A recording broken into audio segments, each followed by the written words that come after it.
اگر آپ پاکستان کے موجودہ حالات کا اندازہ لگانا چاہتے ہیں تو اس کا اندازہ آپ صرف ان چند ٹویٹس کے ذریعے لگا سکتے ہیں جن کے اندر ہارون رشید نے لکھا کہ شریف خاندان کا ایک آدمی بھی نہیں جیتا۔ اگر یہ صاف و شفاف الیکشن ہوتے تو شریف خاندان کی سیاسی کہانی یہاں ختم ہو گئی ہوتی اور زرداری صاحب کی بھی بہرحال اتنی سیٹیں نہ ہوتی۔ اب یہ عماد اظہر نے جو بات کی وہ بڑی زبردست ہے۔ انہوں نے کہا مجھے افسوس سے کہنا پڑتا ہے اور یہ میری ذاتی رائے ہے کہ موجودہ اسٹیبلشمنٹ میں ایتھکس اور کریڈیبلٹی کا فقدان ہے۔ 9 مئی تو ایک بہانہ بنایا گیا لیکن اس سے پہلے بھی ان کے کسی لفظ کی کوئی اہمیت نہ تھی، اوپر سے جھوٹ، فریب، بلیک میل اور ٹارچر کی لمبی داستانیں ہیں۔ یہ لوگ اپنے سیاسی مقاصد کے لیے اس حد تک چلے گئے کہ اب پتہ نہیں کیسے نظریں بھی ملا سکیں گے۔ اب یہ میاں اسلم اقبال کا ٹویٹ، انہوں نے کہا ظلم کے تاریک سائے جو اس قوم پر پچھلے 2.5 سال سے چھائے ہوئے ہیں، اس نے وحشت کی ایسی لرزہ خیز داستانیں رقم کی ہیں کہ تاریخ میں کسی ماشاء اللہ میں بھی اس کی نظیر نہیں ملتی۔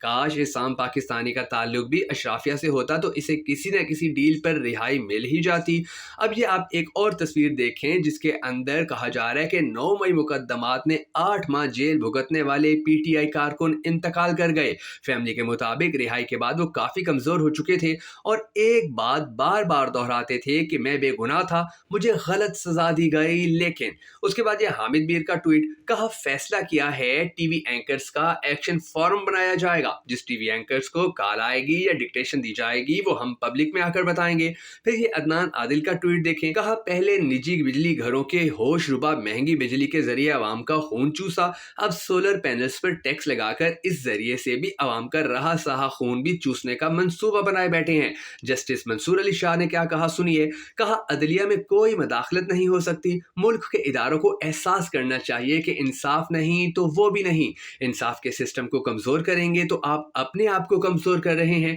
مجھے سمجھ نہیں آتی، یہ کوئی راکٹ سائنس نہیں جو سمجھ نہیں آ رہی۔ اب یہ ایاز ضمیر کا ٹویٹ، انہوں نے کہا کور کمانڈر کانفرنس میں سوشل میڈیا پر بات چیت ہو رہی ہے، ایسا پہلے کبھی نہیں ہوا کہ اس لیول پر بات چیت ہوئی ہو۔ اب یہ آپ دیکھیں صدیق جان کہتے ہیں مسلم لیگ نون مر ہی جا رہی ہے، مسلم لیگ نون بالکل لیٹی ہوئی ہے، پی ٹی آئی کے آگے کہ کسی طرح پی ٹی آئی ہم سے بات کر لے، عمران خان ہمیں منہ لگا لے، لیکن عمران خان چوروں، ڈاکوؤں اور لٹیروں کو منہ لگانے کو تیار نہیں۔ اب حسن نثار کا ٹویٹ دیکھیں، انہوں نے کہا شیر افضل مرمت کو دیکھ کر مجھے ترک جنگجوؤں کی یاد آتی ہے جیسے ارطغرل غازی میں ہوتے تھے، اس کا قد کاٹ، اس کی باڈی لینگویج، اس کا چہرہ، اسی میں ان کو پسند کرتا ہوں۔ اب یہ جنید اسلم کا ٹویٹ، کہا جب کوئی مسخرہ شاہی محل میں داخل ہو جاتا ہے تو وہ بادشاہ تو نہیں بنتا لیکن شاہی محل کو سرکس ضرور بنا دیتا ہے۔ اب یہ عمران ریاض خان کا ٹویٹ دیکھیں، کہا عوام رل گئی ہے اور ان کے شوق ہی نہیں پورے ہو رہے۔ سانحہ بہاول نگر کے بعد اگر کوئی مورال اس فورس میں رہ گیا تھا تو وہ بھی محترمہ گرانے کے چکر میں لگتی ہیں۔ انہیں لانے والوں کو سوچنا چاہیے کہ یہ فلموں میں چھوٹے موٹے رولز کرنے کے شوقین تھے مگر ان بہروپیوں اور نوسر بازوں کو بار بار قوم پر مسلط کر دیا گیا۔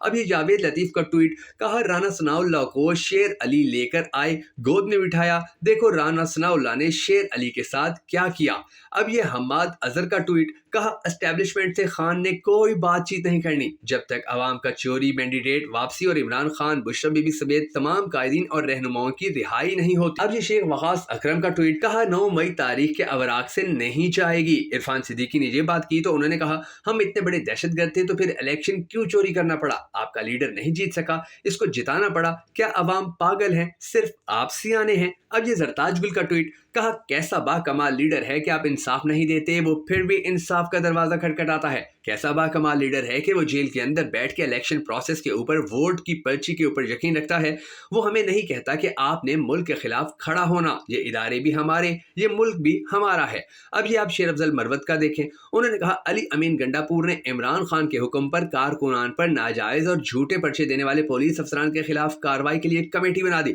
بہت جلد آپ سائفر کی کہانی امریکہ کے ایوانوں میں سنائی دے گی۔ اب یہ شوکت بسرا کا ٹویٹ دیکھیں، انہوں نے کہا اسٹیبلشمنٹ کا پاکستان کی سیاست میں کردار اور دوسرے اداروں میں مداخلت کو اب ختم ہونا ہوگا، یہ ملک سب کا ملک ہے، صرف اسٹیبلشمنٹ کے چند لوگوں کا نہیں۔ اب یہ احمد قریشی کا ٹویٹ آپ دیکھیں جس کا صابر شاکر نے جواب دیا ہے۔ احمد قریشی نے کہا پاکستان اور اسرائیل کی فوج کی جو تہذیب ہے، جو پاکستان کا ملٹری ڈاکٹرائن نظریہ ہے اور جو اسرائیل کا ملٹری ڈاکٹرائن ہے، وہ ایک ہی جگہ جا کر ملتا ہے۔ صابر شاکر نے کہا انا للہ و انا الیہ راجعون، بات کہاں سے کہاں تک پہنچ گئی۔ D G I S P R کو اس بات کی وضاحت براہ راست 2 ٹوک पुरजोक अंदाज में करना चाहिए, यानी मैसेज क्लियर एंड लाउड आना चाहिए। अब ये नजम सेठ ही का ट्वीट, जिन्होंने कहा जस्टिस बाबर सत्तार डटे हुए हैं, अब आप देखेंगे बाबर सत्तार के खिलाफ छोटी छोटी कहानियां आनी शुरू हो जाएंगी। अब ये पीर पगारा साहब की बड़ी काम की बात, कहा एक मकरूज कौम का 70 अरब रुपया सिर्फ ये साबित करने के लिए जाया किया गया कि इस मुल्क में अवाम की राय की कोई अहमियत नहीं। अब ये साबिर शाकिर साहब ने एक और ट्वीट किया, कहा प्राइवेट बिजली घरों के मालकान को पालने के लिए अब सोलर पैनल इस्तेमाल करने वाले सार्फिन पर टैक्स आयद किया जा रहा है, जिसका वाहिद मकसद अवाम को सरकार से बिजली खरीदने पर मजबूर करना और इस्तेहसाल है। इससे न सिर्फ मिडिल क्लास लोग बल्कि किसान भी मुतासिर होंगे, जो अपनी मदद आपके तहत मुतबादिल जराए से बिजली हासिल कर रहे हैं। अब ये कैसरा इलाही का ट्वीट देखें, उन्होंने कहा आपने हिम्मत नहीं हारनी, जुल्म और फस्तायत की अंधेरी रात खत्म होने को है और हक सच और इंसाफ का सूरज तलू होने को है। अब एक ट्विटर सारिफ ने लिखा, नवाज शरीफ ने आधी जिंदगी बेनजीर को आवारा बदचलन साबित करने में लगाई और अब बाकी की जिंदगी मरियम को बेनजीर साबित करने में लगा रहा है। कमाल है ना। अब ये आप देखिए कि हसन अयूब खान ने कहा, आज की सबसे बड़ी ब्रेकिंग न्यूज और खुशखबरी ये है कि जल्द ही पाकिस्तान में भी मशरिक वस्ता के ममालिक की तर्ज पर सोशल मीडिया को रेगुलेट करने के लिए नेशनल फायर वॉल लगाई जा रही है, जिसके बाद सोशल मीडिया पर भी चैन ही चैन होगा। तो रिजवान अलीजई ने कहा, अरशद शरीफ शहीद ने कहा था, अगर आईने में आपको अपना चेहरा गंदा बदसूरत नजर आ रहा है तो आईना ना तोड़ें बल्कि अपना चेहरा साफ करें। अब ये इमरान रियाज खान का ट्वीट, कहा तारीख में ये भी लिखा जाएगा कि 70 साल बुजुर्ग कैंसर के मरीजा खातून ने किस सब्र और इस्तिकामत से जबर और फस्तायत का सामना किया। अब ये मौलाना फजलुर रहमान का ट्वीट, कहा यह मुल्क इस्लाम, जमहूरियत और खुशहाली मुईशत के लिए हासिल किया गया। 75 साल में तीनों ये मकासद हासिल नहीं किए जा सकते, लेकिन इन तीनों मकासद में रास्ते में रुकावट हमेशा पाकिस्तान की एस्टेब्लिशमेंट रही है, ये सिर्फ अपनी अय्याशी चाहते हैं, ये सिर्फ निज़ाम पर अपना कंट्रोल चाहते हैं। अब ये इमरान रियाज का ट्वीट देखें, कहा पाकिस्तान के एस्टेब्लिशमेंट से बर्दाश्त नहीं हो रहा कि जिस शख्स को हमने निकाला है वो हमसे ज्यादा ताकतवर क्यों हो रहा है, जिससे हम नफरत करते हैं पाकिस्तानी उससे मोहब्बत करते हैं, जिस शख्स को हम निशाने इबरत बनाना चाहते हैं वो हमारा निशान मिटा रहा है। ये नाज़रीन गिरामी वो तमाम तर ट्वीट्स और अहम तरीन लोगों की अहम तरीन बातें हैं कि जिसके बाद आपको अंदाजा हो जाना चाहिए कि पाकिस्तान के हालात इस वक्त कैसे चल रहे हैं। और फिर सियासी अगर नून लीग की सियासत देखी जाए तो वहां पर अब देखिए कितना बड़ा फैसला आया है कि जो शहबाज शरीफ हैं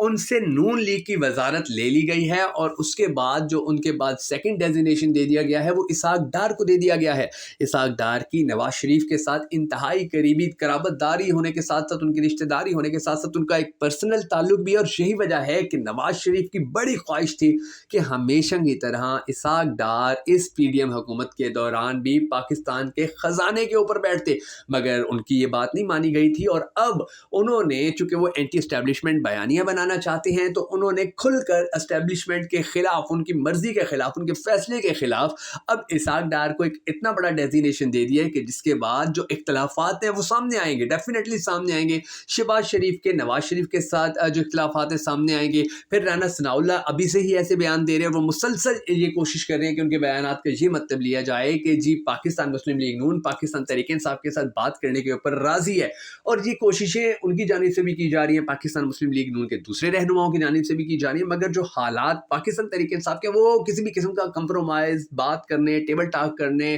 के ऊपर राजी नजर नहीं आ रहे। वो बिल्कुल इमरान खान यानी कि दो टोक, वो कहता है जी हम इनके साथ तो बात ही नहीं करेंगे। फिर आप ये देखिए कि अगर बात करने के हवाले से कोई चीज सामने आई है तो पीटीआई के रहनुमाओं ने कहा है कि जी बात जो है इमरान खान वो डीजीआई से करेंगे और जो आर्मी चीफ है उनके साथ करेंगे। यानी कि आप अंदाजा लगा लीजिए कि बात करने के लिए वो राजी हैं भी, तो वो ऊपर लेवल पे राजी हैं, वो इनके साथ बात करने के ऊपर राजी नहीं है। और ये मुसलसल आप पाकिस्तान तहरीक इंसाफ के बारे में, पाकिस्तान मुस्लिम लीग नून के रहनुमाओं की बातें सुने तो आपको फील होगा कि मुसलसल कोशिश कर रहे हैं कि पीटीआई मैदान में आ जाए, वो हमारे साथ आ जाए, हम मिल के एंटी एस्टेब्लिशमेंट बयानियां बना ले, क्योंकि अब उनको ये रियलाइज हो चुका है कि एस्टेब्लिशमेंट के साथ अगर हम रहेंगे तो पाकिस्तानी कौम इलेक्शन में हमें सपोर्ट नहीं करेगी, और अगर हम एंटी एस्टेब्लिशमेंट बयानियां बनाएंगे जिसने इमरान खान ने बनाया तो शायद थोड़े कामयाब हो जाए। अब देख रहे हैं ये कहने वाले वक्त के अंदर क्या सूरत हाल होती है। अगर आपको बगा फैक्ट्स की ये वीडियो पसंद आई हो तो हमें सपोर्ट करने के लिए इसे लाइक और शेयर जरूर कर दीजिएगा।